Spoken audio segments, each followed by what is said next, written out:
I gave you this exercise to do. Let's go through the questions. The first one, name the 3 types of chemical bonds. Okay.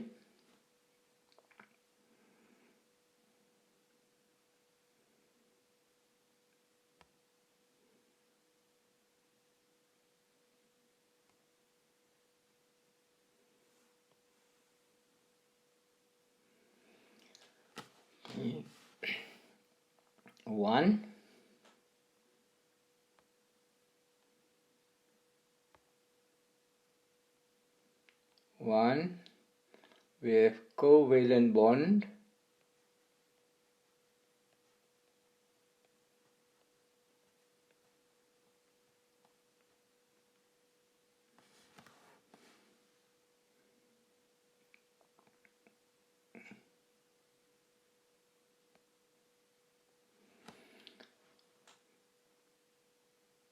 Two, we have ionic bond.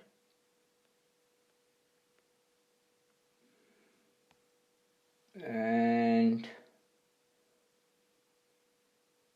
3, we have a metallic bond. Right.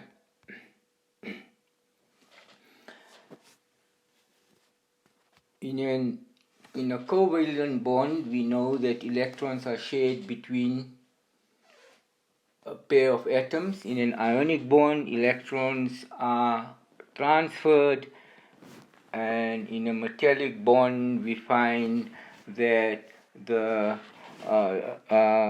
outermost electrons are bonded to the atomic core.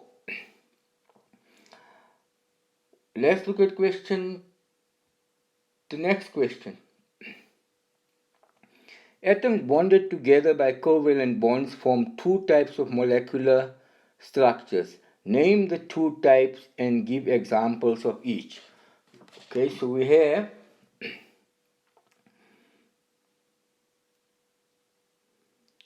covalent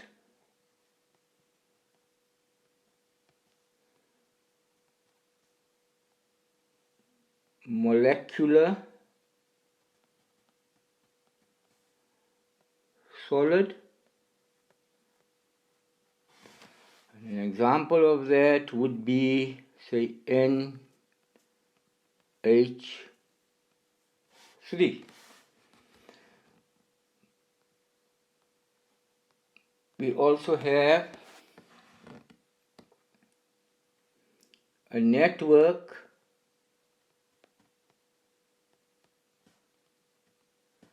covalent solid,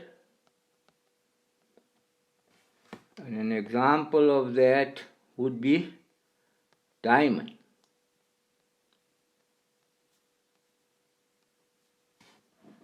Or graphite or silicon dioxide. Right, let's go to the next question. It says complete the following table, and the compound we have is HBr. The type of bond, since hydrogen is a nonmetal and bromine is a nonmetal, we know that the type of bond we're going to get is covalent.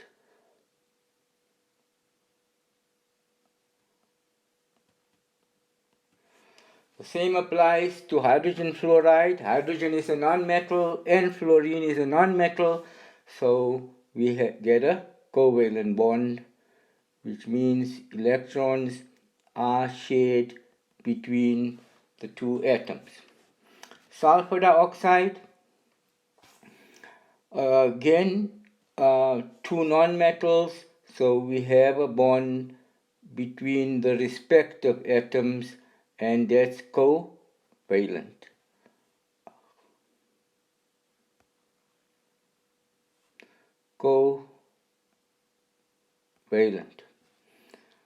And then we have carbon dioxide.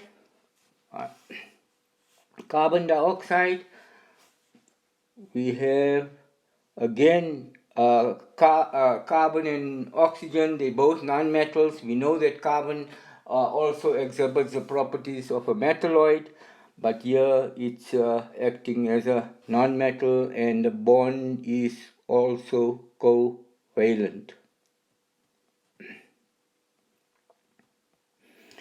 I've just noticed now that we have AU. AU is a gold. It's not a can't be considered as a compound. It's an element, and the bond between gold atoms would be metallic.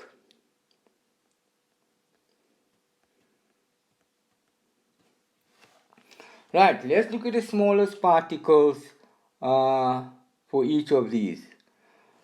HBr, the smallest particle, would be a molecule.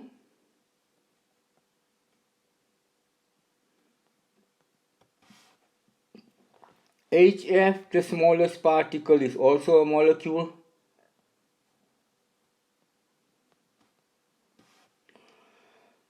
SO2, also a molecule.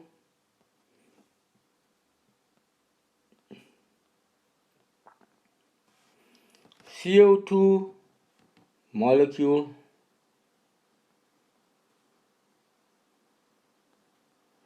And AU, the type of bond is metallic, and the smallest particle there is a atom.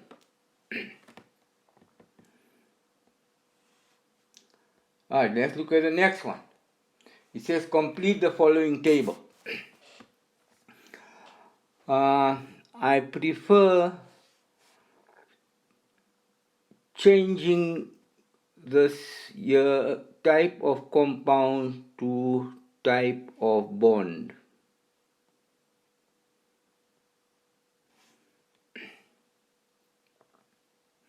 Right, so what's the type of bond between sodium and chlorine? Sodium is a metal, chlorine is a non-metal, so the bond would be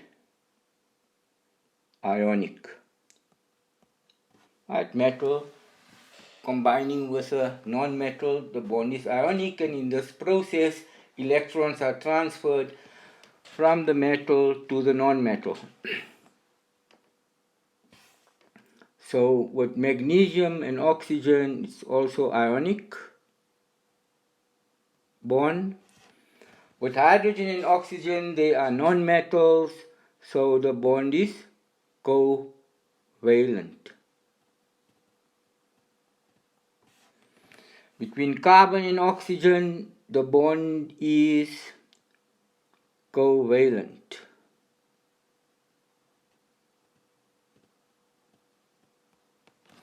And between copper atoms, the bond is metallic, because it's a metal. Metal combine, the atoms of the metal element combine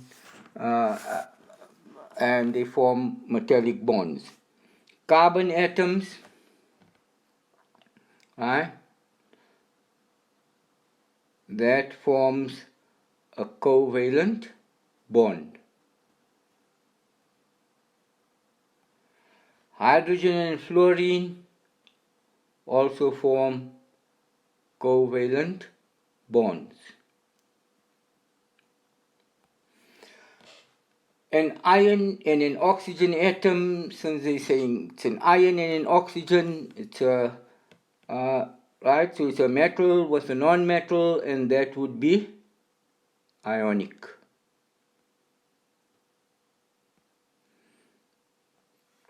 Then magnesium and chlorine, it's a metal with a non-metal, so it's ionic. And then calcium and chlorine is again a metal with a non-metal, so we would say that the bond is ionic. Now let's look at the formula.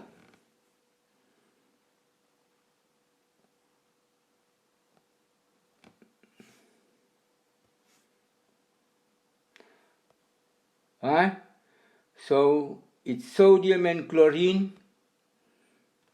That would give us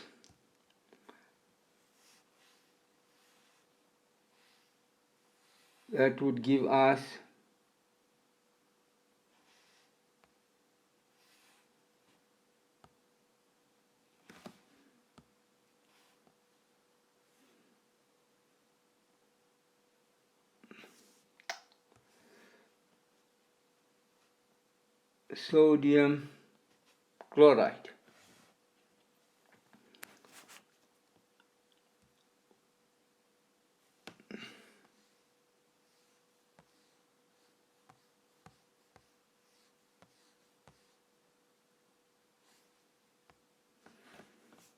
And then magnesium and oxygen give us MgO. And that's an ionic bond as well that forms between magnesium and oxygen. Hydrogen and oxygen, we know there we have a covalent bond and the two nonmetals, and there's sharing of electrons between hydrogen and oxygen, and that gives us H2O. Carbon and oxygen, again two nonmetals, and that gives us CO2. Copper atoms, the formula, we just write it as Cu. Carbon atoms, right, so it forms a covalent bond, and there we write that as carbon. Hydrogen and fluorine, nonmetals, so we have HF, hydrogen fluoride. Iron and oxygen, which is an ionic substance, which gives us FeO. Magnesium and chlorine would be MgCl2.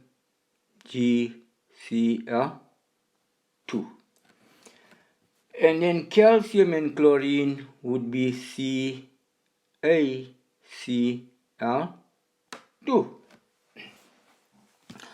What I'd like to do is I'd like to add a third column to this.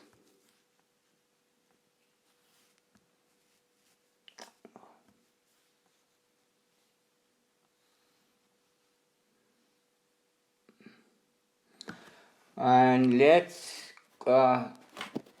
third column, let's say type of solid. So third column, you can say type of solid.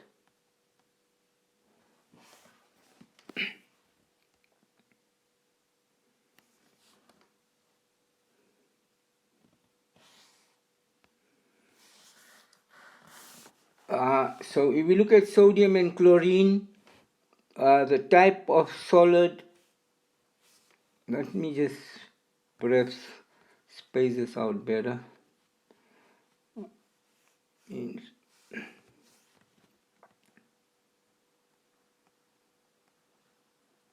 Type of solid. Alright, that's our third column. So if I have sodium and chlorine, the type of solid that we get is ionic. Again, magnesium and oxide, the type of solid we get is ionic.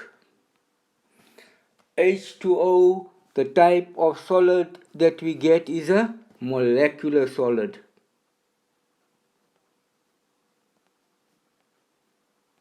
Molecular solid. Carbon dioxide is also a molecular solid. Copper is a metallic solid.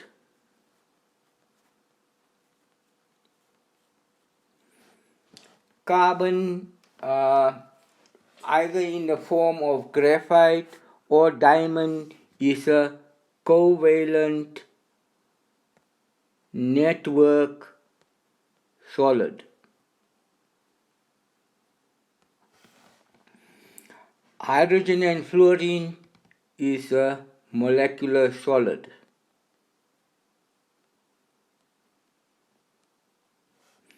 And iron oxide there is an ionic solid. MgCl is also an ionic solid. And then CaCl2 is an ionic solid.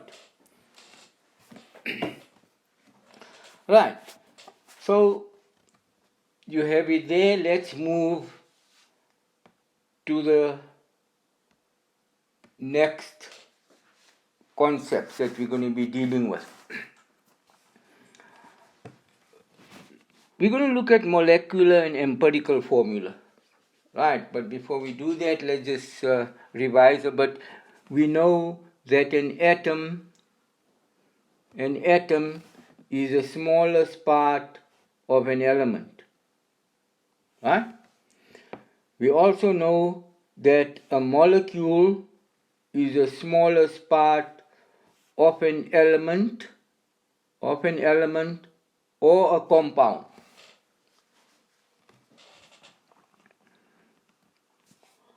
Right, now let's revisit the lattices that we have already dealt with. We had looked at the different lattices is molecular, covalent, network, and ionic solids. Right, now for covalent, network, and ionic solids, the idea of molecules is meaningless. Molecular formula is also meaningless. Right? And but the empirical formula is more relevant for these type of solids.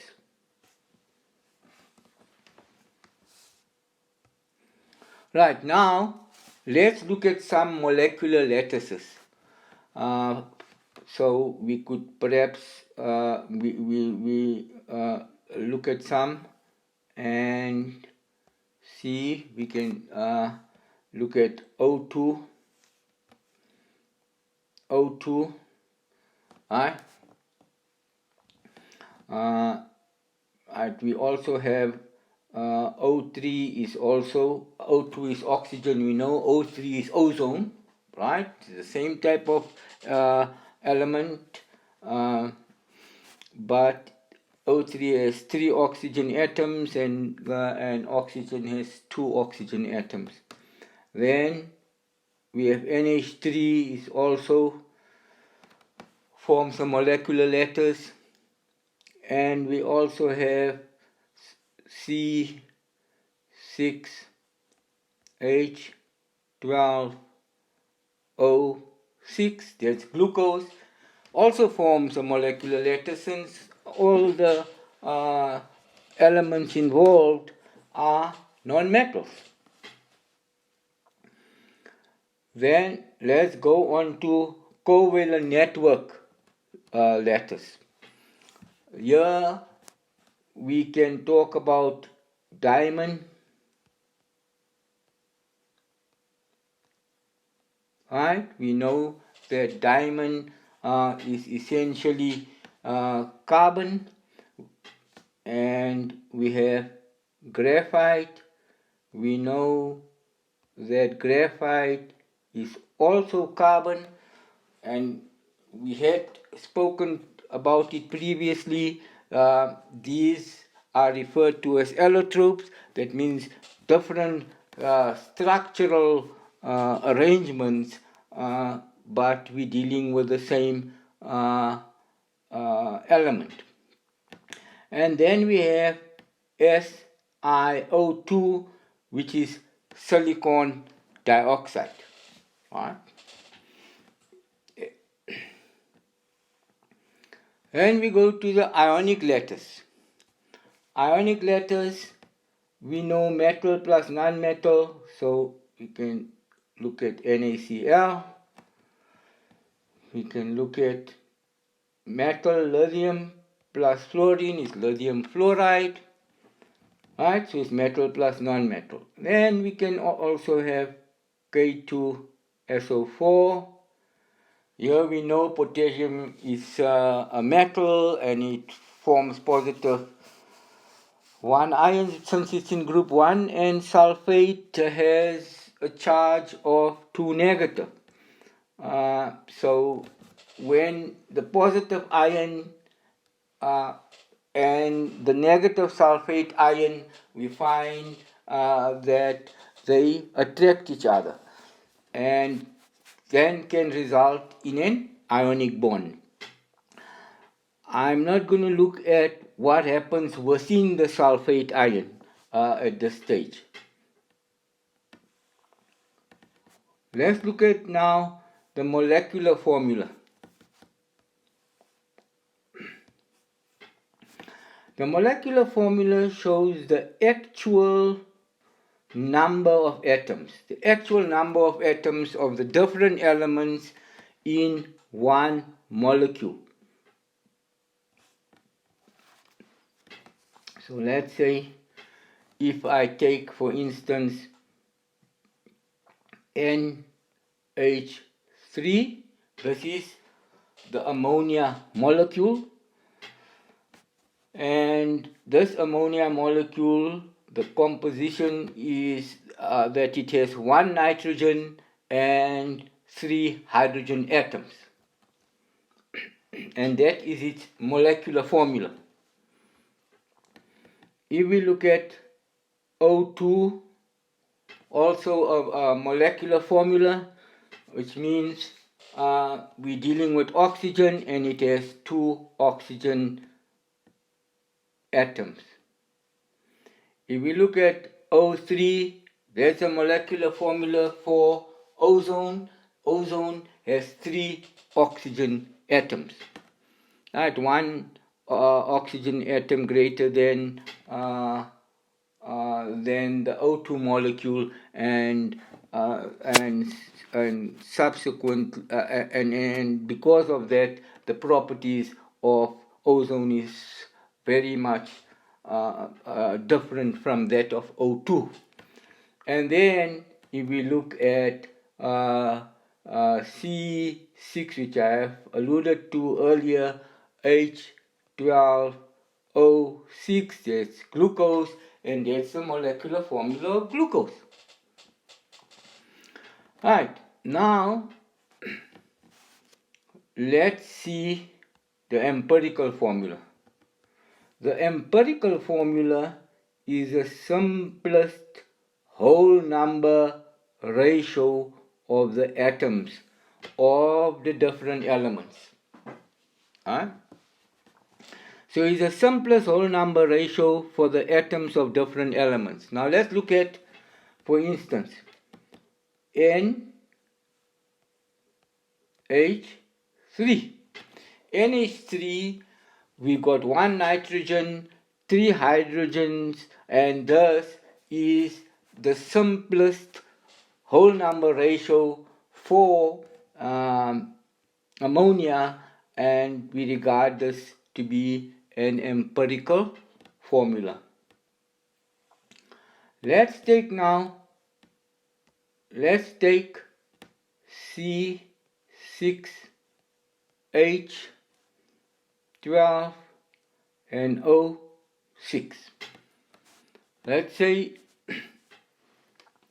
I divide this by 2, I divide that by 2, I divide that by 2, so I get C3H6O3.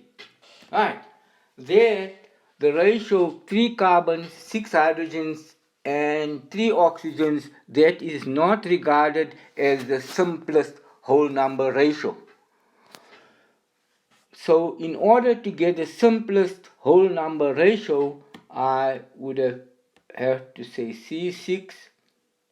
C6H12O6, and if I divide right through by 6, by 6, and by 6, that would give me CH2O. This here is the simplest whole number ratio, right? Because in this case we see that for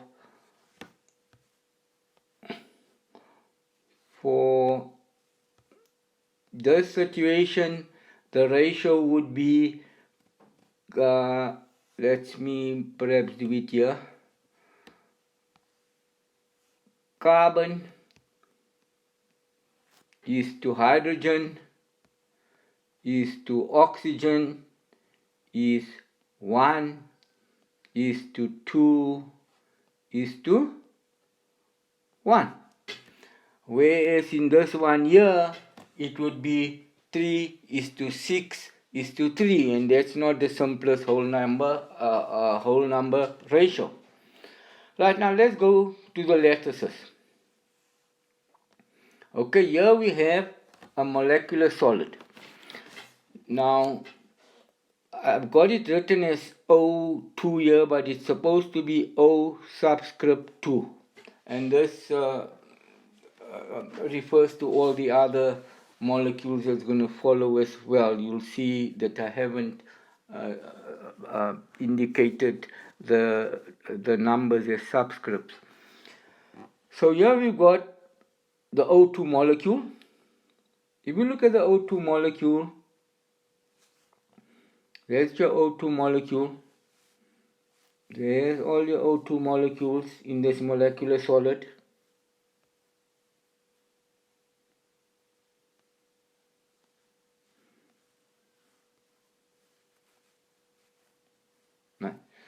So here in this molecular solid, these O2 molecules are considered to be discrete entities. Right, that means they exist on their own, and you find that you got O2 molecules here and they separate, right? So all these O2 molecules are linked to each other by weak, right? By weak intermolecular forces. By weak forces. So we can say by weak intermolecular forces. And the bond between the oxygen atoms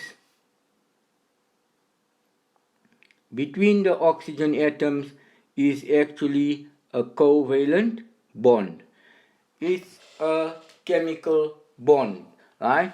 So when the force between the two atoms, in this case two oxygen atoms, and because of the sharing of electrons between the two atoms, we find that there's a strong electrostatic force. It's so strong that we can consider it to be a bond, and that gives you the covalent bond.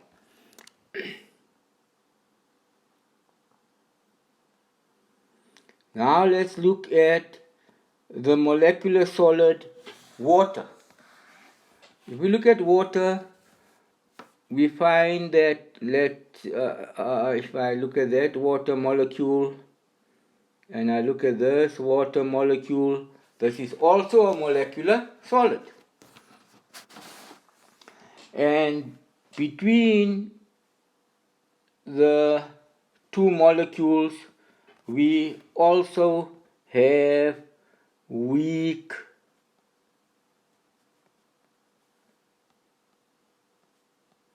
intermolecular molecular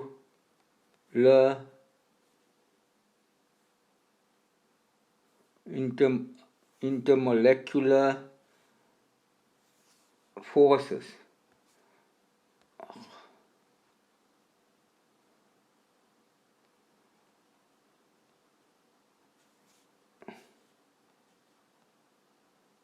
Intermolecular forces.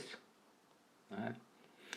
Although the type of forces between water molecules are hydrogen bonds, right? They are relatively strong as compared to the other intermolecular forces, but in comparison to the actual chemical bonds within a molecule, they are weak, right?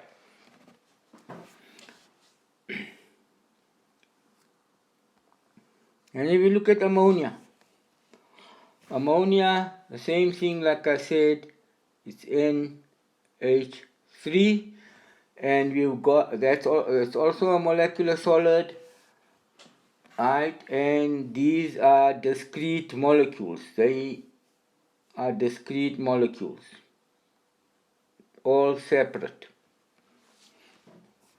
And then the bond between these molecules is again weak,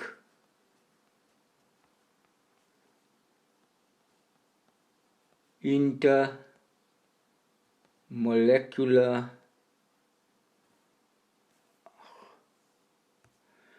weak intermolecular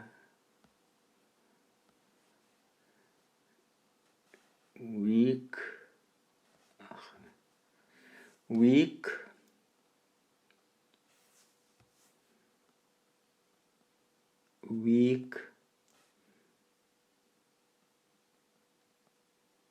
intermolecular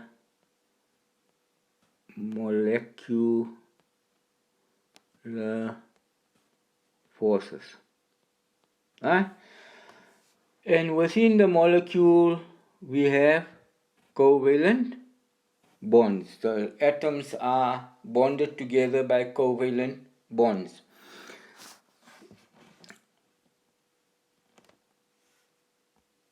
Let's look at a molecule of glucose, right? So that would be C6H12O6. If we look at like normally we see the black balls there, there's 6 of them, 1, 2, 3, 4, 5, 6. If we count the hydrogens, the white, we see there's 12 of them. And if we look at the oxygens, the red ones, we see we have 6 of them. There's the molecule. I haven't given you a lattice here. So if we look at the lattice, for instance, like that,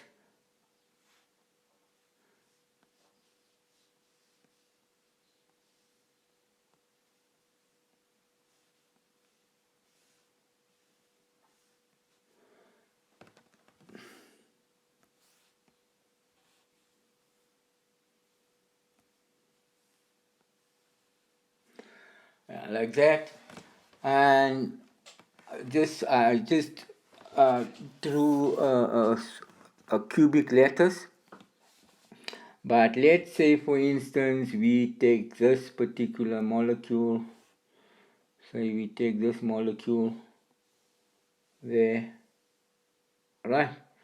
Now the molecule is bulky here, so let's say I represent this entire molecule by this particular dot. Yeah. Right? So we know this is a molecular solid, so let's say we got one there, one there, one there, one there, one there, one, right? It doesn't have to have a cubic lattice. I've just drawn it as a cubic lattice. It can be the lattice or the spatial arrangement of these molecules can be very different.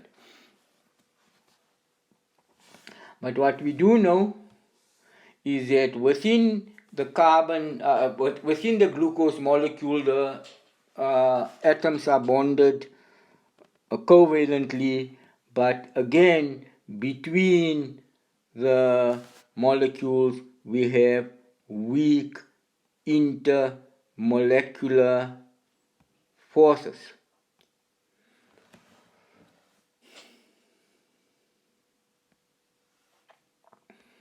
Right, now let's look at the network solid. Here we have silicon dioxide. Incidentally, silicon dioxide, if we look at water, silicon dioxide seems to be a very abundant substance on Earth. Sand, for instance, that we have, the component of sand is silicon dioxide. Right? And silicon dioxide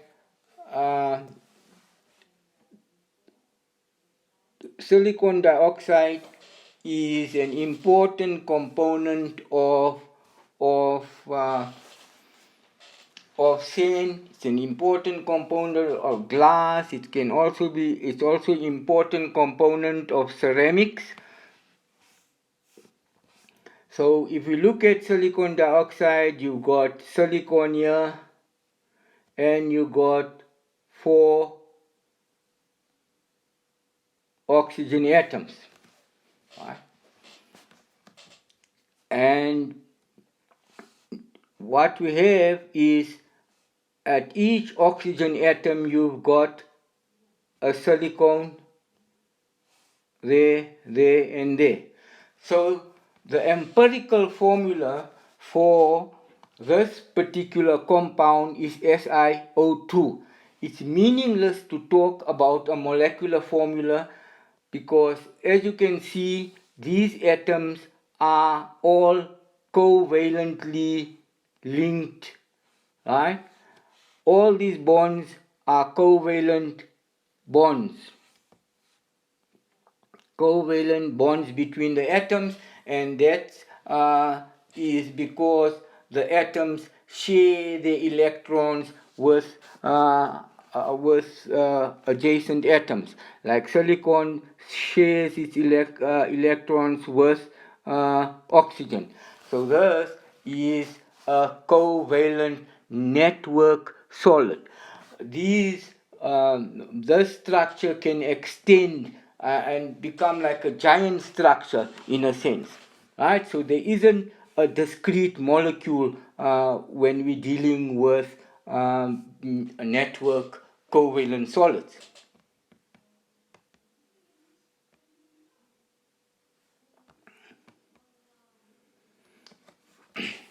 If we look at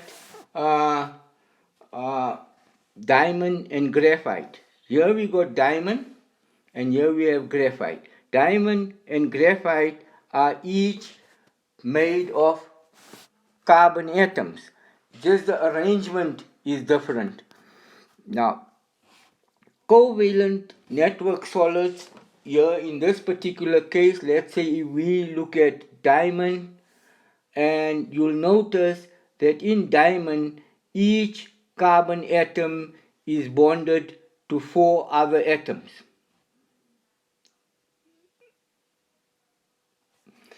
In graphite, each carbon atom is attached to 3 other carbon atoms. So in diamond, you find that all these bonds are between the carbon atoms are covalent bonds. And when we look at graphite, we find that it is also a network structure, but we have all these different planes.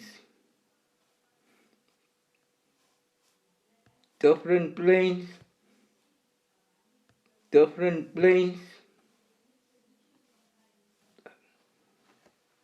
Right, we have these different planes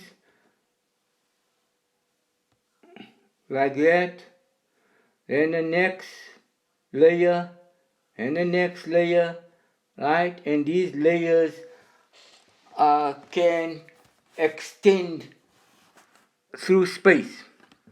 So the carbon atoms within a particular layer, they have covalent bonds. But between layers, right, they are weak. Between layers, we have weak intermolecular forces. Right. Now, because of that, you'll find that the properties of graphite and diamond differ. Graphite is a good conductor of electricity, whereas diamond is not. In graphite, we'll find that we have delocalized electrons, but that is beyond the scope of this lesson, and you will deal with that at the higher level. When you go to grade 11 and grade 12, you'll deal with it there.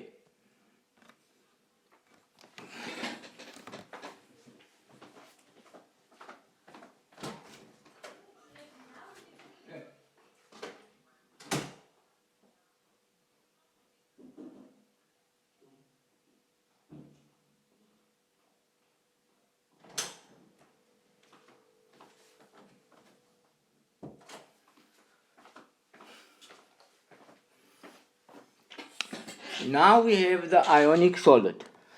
Let's look at this ionic solid, and I'll illustrate this with the ionic substance lithium chloride. Now, lithium chloride has lithium ions and it has chloride ions. And it is also meaningless to talk about a molecule when we're dealing with an ionic solid. These ions are spread out throughout this lattice, and they extend and they form giant structures. But you will notice that there are different planes, horizontal planes and vertical planes in this lattice, and then there's a certain distance between the different ions. Right, so in this situation, it's senseless talking about a molecule. But let me just backtrack a bit. At the beginning of the year, you have done some work on waves. Right? I just want to relate that work to what I'm going to show you here. Now, we know that the properties of a wave is that it undergoes interference, and it undergoes constructive interference or destructive interference. So unlike particles do not interfere, they do not undergo interference, waves do. Huh? Now, you have done sound waves, and you know that sound can be propagated as a wave, and we model its propagation by means of a wave.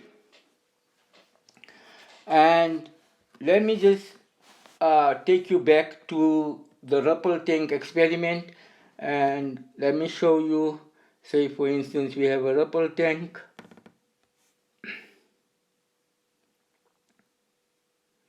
with an opening there and an opening, and we have a wavefront moving towards the opening in that direction.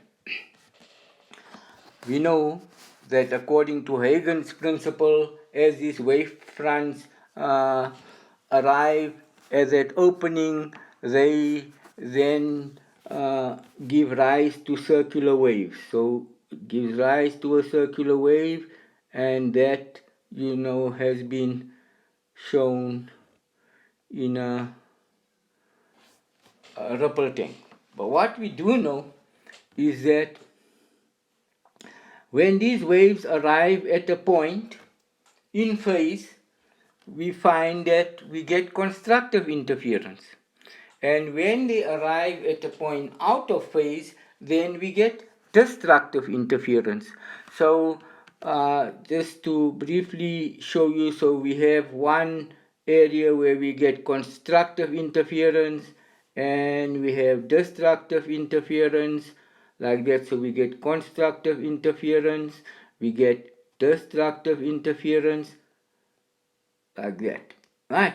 So constructive interference, we say, all right, where two waves arrive at a point in phase and the amplitude increases, and where we have destructive interference, a crest meets a trough, and then we get destructive interference, and then we have nodal regions, which means that the wave cancels out at that particular point. That's with regard to water waves. Sound waves does the same thing. Sound waves, when two waves arrive at a point, we get constructive interference, which means that the sound is louder at that particular point. And if we have a destructive interference, there's no sound when the wave and the crest meet. But when we're dealing with light, light is also a wave phenomenon. And being a wave phenomenon, it has and the fact that it exhibits wave properties, it can undergo interference. Right? So if you, for instance, have two light sources, or coherent light sources, and they interfere with each other, you're also going to have interference patterns.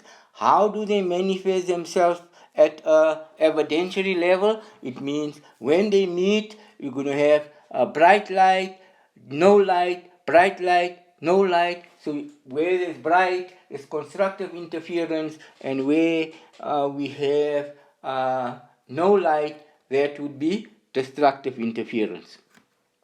But let's just take this particular example.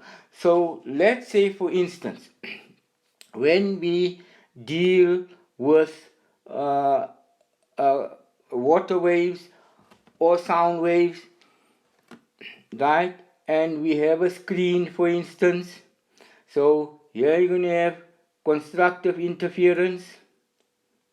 The screen will show you that destructive interference, right? And destructive interference.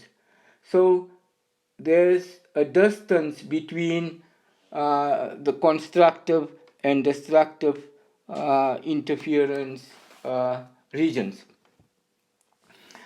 And the distance between these regions can be measured. So it has a distance, and once you see or measure the distance, we can then relate that distance to that opening. That means from these images we can work out what the width of that opening is as that straight wavefronts arrive at the point. So why am I showing you this? The reason being, light is also a wave, and as light passes through this three-dimensional array of ions, right? As it passes through this array of ions, it also shows interference patterns on a screen. So it will show you perhaps a bright spot, right?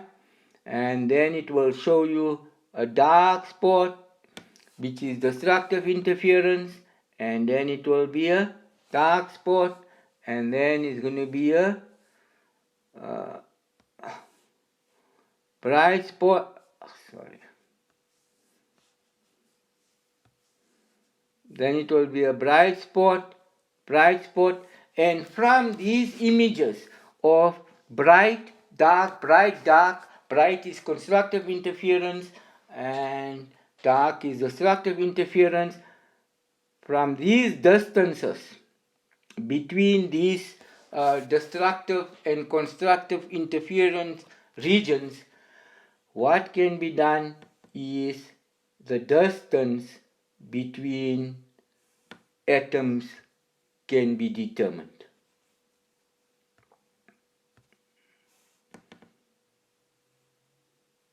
The distance between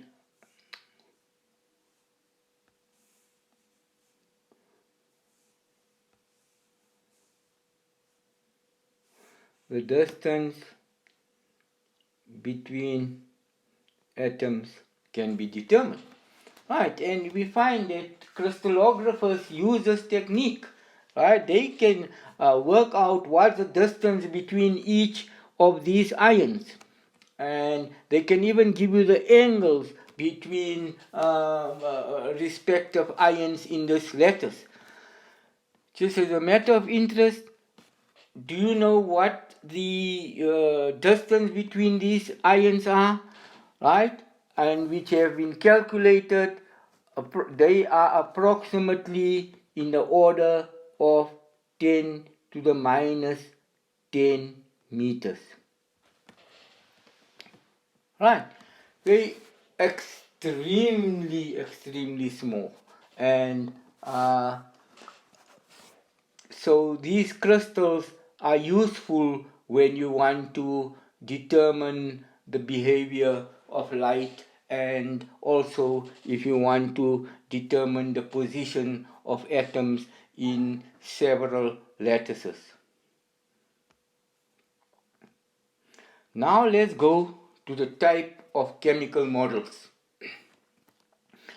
We have, for instance, space-filling models, and we have ball and stick models. Space-filling models, these are regarded as space-filling models, right? Space-filling models, they give an indication of the relative sizes of these atoms, and also give you an indication of the surface area of these molecules. When we look at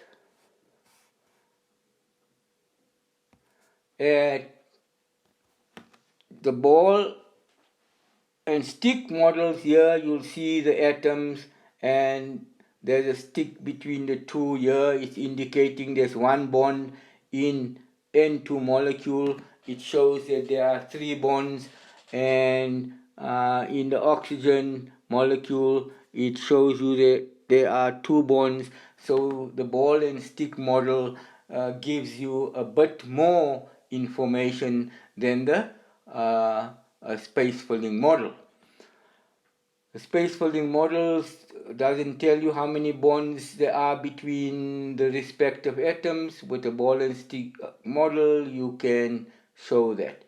That's one thing. Here's again we got for fluorine, a space-filling model, right? And here for chlorine we have a space-filling model, and we also have a ball and stick model. Here we have a ball and stick model for water, right? And another thing is, with a ball and stick model, it illustrates what the bond angles are between, let's say, two hydrogen atoms of a water molecule. Here, in this case, where we're dealing with CH4, it also gives us an indication of what the bond angles are and how these atoms are arranged spatially. Alright, so it's useful, especially when you're doing higher chemistry. These spatial arrangements are important, because what happens is the way these atoms are arranged in space can sometimes make a drug very useful, and if the orientation in space is different, the drug doesn't function as it's supposed to. Alright, let's look at this here again. I've got a ball and stick model, and I've got a space filling model. As you can see, the ball and stick model can give you an indication of the direction of the respective atoms. In the space filling model, again, all these atoms are cluttered together, and you can see that oxygen seems to be jutting out, and that's important in a way, because depending on certain reagents, if they want to react with a substance, from the space filling model, it gives you an indication what would be the reactive site for that reagent to attack this particular molecule, depending on what that reagent is.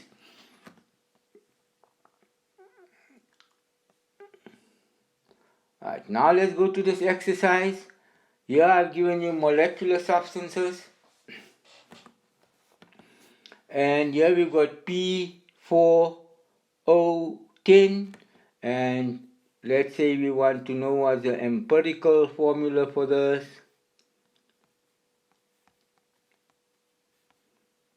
The empirical formula for this, so the lowest, the simplest ratio would be P2O5. Right? This one here would be C5H11.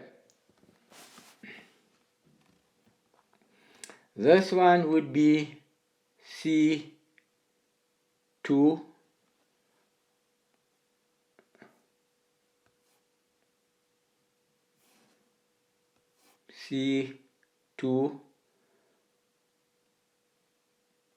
H6. Alright. Oh. Alright. And how did I get that? I just say, okay, if I divide that by 3, I divide that by 3, and I divided that by 3, so I got C2 H6O. This one here is already in its simplest ratio, C5H12O. It's an empirical formula. And then here we have NO2.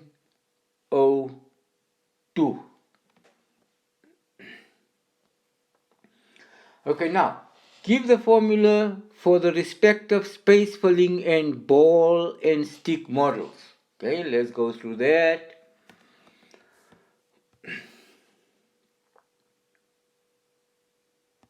Okay, so here we got hydrogen. Let's see, there's hydrogen. Here we got oxygen. This one here is carbon. That's chlorine. This is potassium. And this is sulfur. Alright, so let's look at the first one.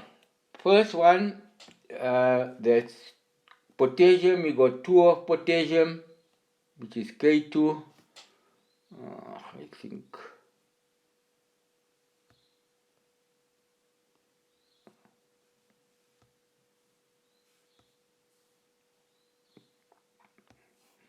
so, let's say it's K2, right?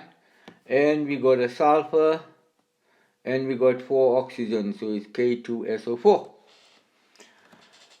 Let's look at this one here, that is K, and that's a chlorine, it becomes KCl. Here in this one we have K2 and a carbon and 3 oxygens, so is potassium carbonate. And in this one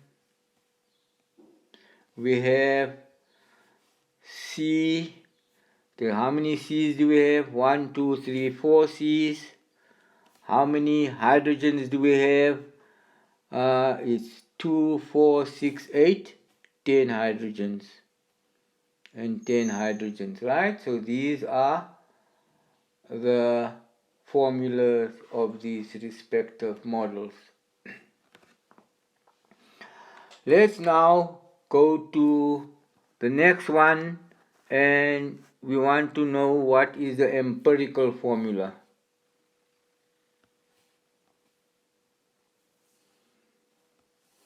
Right, for first one it would be CO2. Then sulfur and 2 hydrogens, it will become SH2. Well, we normally write it as H2S. In terms of the chemical composition, both are correct. It's just that we write it as H2S, since we're saying we got 2 hydrogens and 1 sulfur, and even if I write it as SH2, it's still 1 sulfur and 2 hydrogens, so the composition is the same for this particular molecule. Then we got 2 borons and 3 oxygens, so it's B2O3. Right? And then this one here, we have 3 carbons, so it's C3. We have 8 hydrogens, so it's H8. And we got 1 oxygen, and that would be the empirical formula. Let's go to the next one. Right now, let's look at the following space filling diagrams and give the empirical formula for these molecules. So the first one we have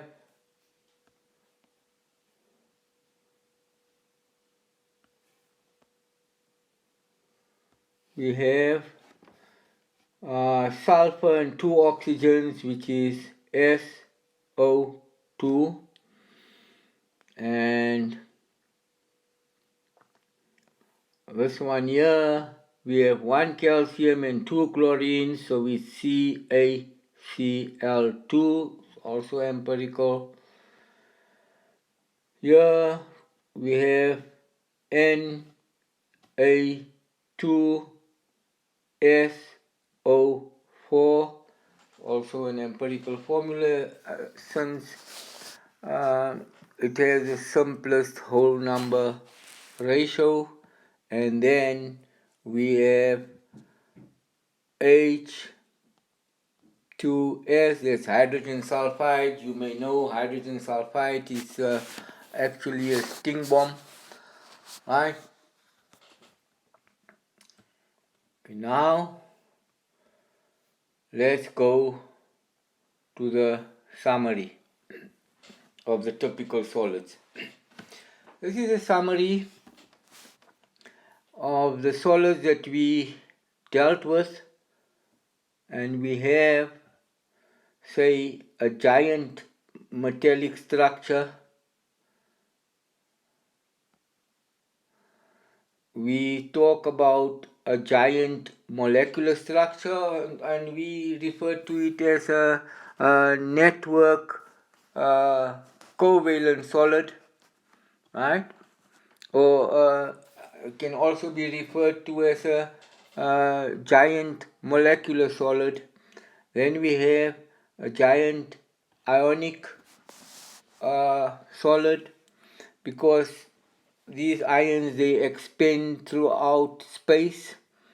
And then we have a simple molecular solid.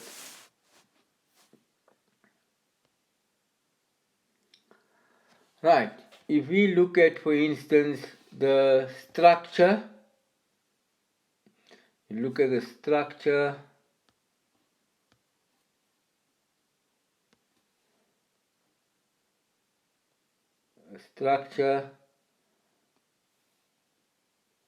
and look at the bonding, and then how, because of those specific bonding types, what are the properties. And the properties are, for instance, you have like volatility,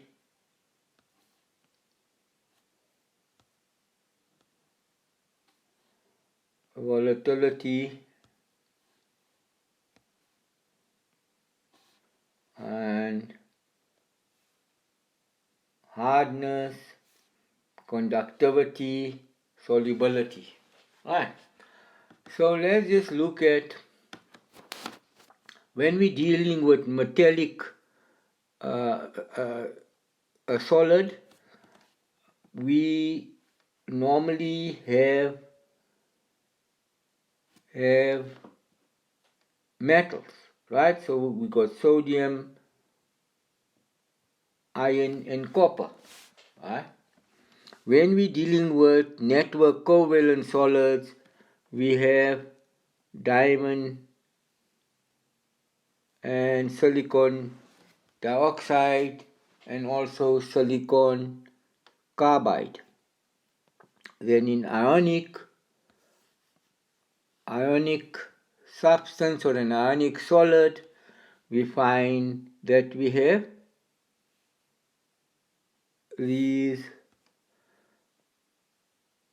ions.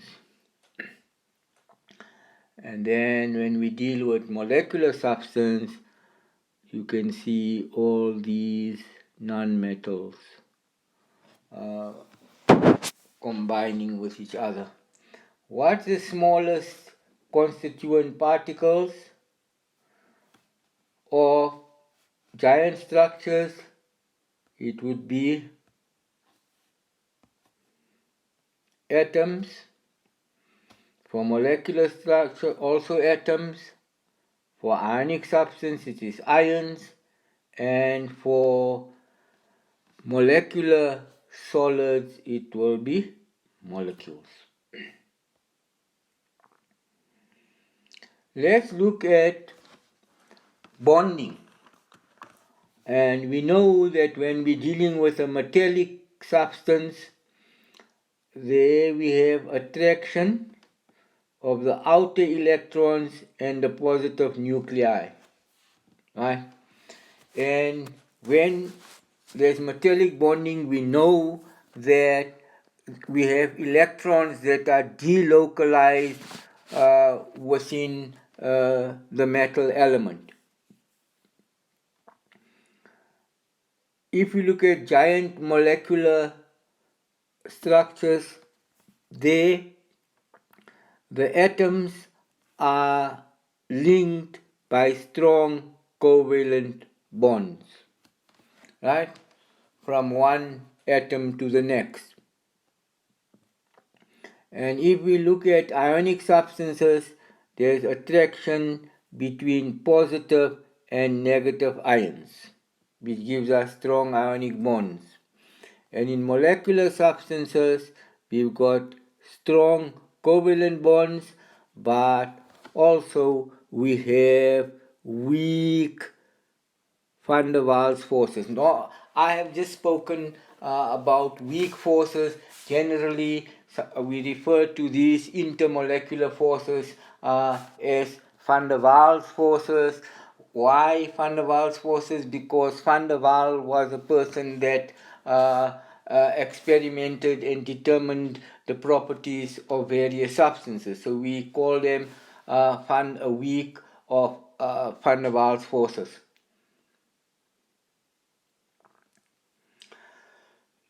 When it comes to properties, let's look at, I'm going to look at one of these, and we look at, for instance, the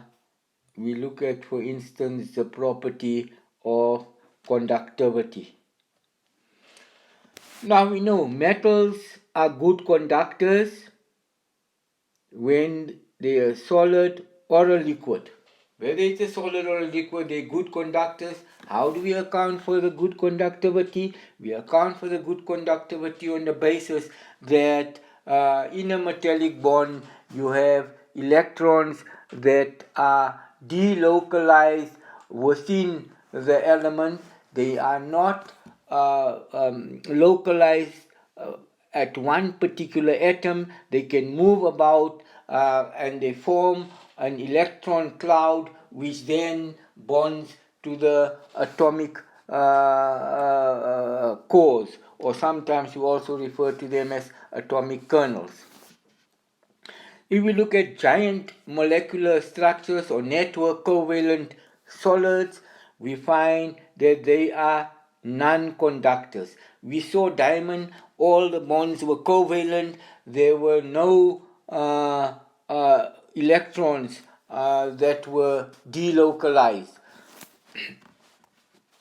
Graphite is an exception. I had indicated that graphite conducts electricity, and that at this stage is beyond the scope of what we're doing. You'll learn more about that as you go higher up.